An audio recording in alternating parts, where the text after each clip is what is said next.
शादी सेट होके लगल तो देखी प्रेमी के का भाव बा का कहता एक दिन मुलाकात भइल त अरे कि पागल बा तोरे दीवाना कहियो मर जाई हो पागल बा तोरे दीवाना कहियो मर जाई हो तोहरे खातिर ए गोरिया तोहरे खातिर ए गोरिया कुछ कर जाई हो पागल बा तोरे दीवाना कहीं मर जाई हो तोहरे चलते ए गोरिया रहनी घरवा से भागल हो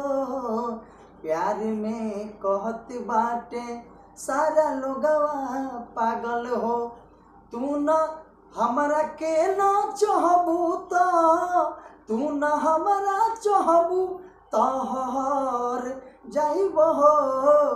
पागल बा तोरे दीवाना कहीं मर जाइब हो पागल बा तोरे दीवाना।